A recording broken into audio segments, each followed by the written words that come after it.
ঈদের নামাজের পর একে অপরের সাথে কোলাকুলি করা কি বাধ্যতামূলক নাকি এটি ইসলামের লোক দেখানোর প্রথা? ইসলামের বিষয়ে কি বলে? আমাদের দেশে কালচারটা বেশ ভালোভাবে প্রতিষ্ঠিত হয়ে আছে। সেটা হলো ঈদগাহে ঈদের নামাজের পরে আপনার কি কোলাকুলি করা। কোলাকুলি জিনিসটা তো ভালো জিনিস না, কাঁধে কাঁধ মেলানো। আর কোলাকুলি মানে একজন আরেকজনকে কোলে নেওয়া। একজন বড় মানুষ, প্রাপ্তবয়স্ক মানুষ আরেকজনকে কোলে নিবে, এটা তো শুনতেও অড শোনা যায়।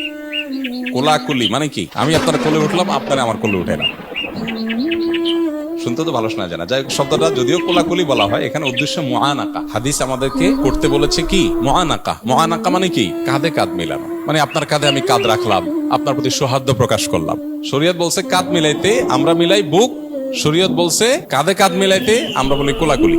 এটা ছোট ভুল অবশ্য, অনেক সময় বলার ভুল হয়, উদ্দেশ্য ওইটাই হয়। অত এটা তেমন মেজর কোনো অসুবিধা নেই। মূল বিষয়টা হলো ঈদের নামাজের পরে আমরা কোলাকুলি করব কিনা, কাঁধে কাঁধ মেলানো, এটা ঈদের কোনো সুন্নাহ না। ঈদগাহে আমাদের দেশে যে কালচার দেখা যায়, ঈদের নামাজে সালাম ফিরানো হয়ে গেছে, খুতবা হয়ে গেছে, এবার উঠে সবাই কি শুরু করে? পুরা ঈদগাহ সবাই সবারে কোলে নেয়, মানে মুআনাকা করে, কাঁধে কাঁধ মিলে।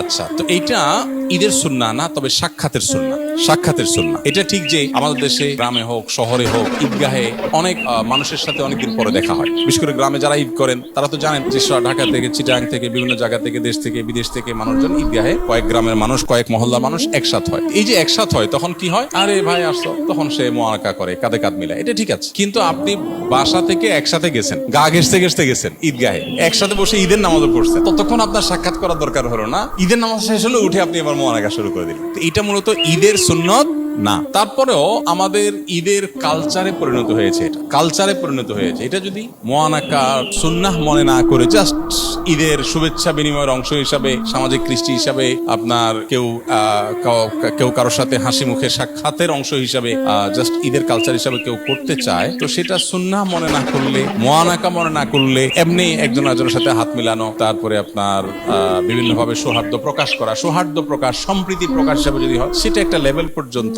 হতে পারে।